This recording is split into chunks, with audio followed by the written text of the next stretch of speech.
जी हाँ भाइयों एवं बहनों, ग्राम पंचायत राज रामपुर माधो से मुखिया पद के सुयोग्य कर्मठ ईमानदार प्रत्याशी श्रीमती सुनीता देवी पति संजय शाह जी है। इनका कहना है कि जाति धर्म आधार नहीं, संघर्ष हमारा नारा है। जो लूटता है जनता को वही दुश्मन हमारा है, वही दुश्मन हमारा है। सुनी बाबा चाचा भाई दादी बहने चाचे माई, सुनी बाबा चाचा भाई दादी बहने चाचे माई, रामपुर माधो पंचायत के चमकावे के बा, मुखिया अपना सुनीता दीदी के बनावे के बा, मुखिया अपना संजय भैया के बनावे के बा।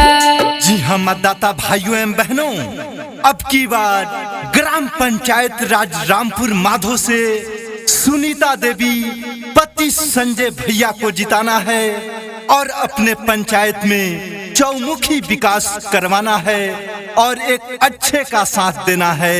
इंदिरा आवास योजना मिले घर सबके बन जाए, आपन पंचायत तो भैया नंबर 1 हो जाए।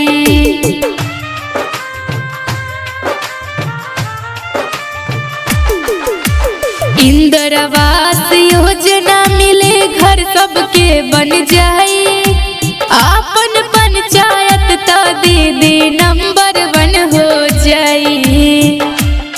पूरा होए सबके आस, मन में बाटे विश्वास, पूरा होए सबके आस, मन में बाटे विश्वास, सबके घरे घरे जाके समझावे के बा, मुखिया अपना सुनीता दीदी के बनावे के बा, मुखिया अपना संजय भैया के बनावे के बा।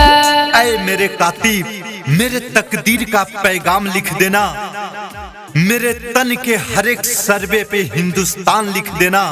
मुझे मंदिर भी प्यारा है, मुझे मस्जिद भी प्यारा है, कहीं पे राम लिख देना तो कहीं पे रहमान लिख देना। सबके के अधिकार मिले, चले न केहू के मन माने, दवाई और इलाज के भी होई न कोनो परेशानी।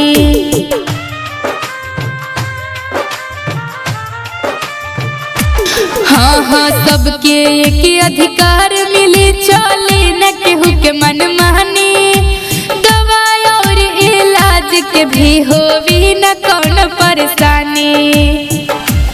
नील बिजली पानी शिक्षा पूरा होए सबके इच्छा, नील बिजली पानी शिक्षा पूरा होए सबके इच्छा, अब के जोर लगा के इनके जितावे के बा, मुखिया अपना सुनीता दीदी के बनावे के बा, मुखिया अपना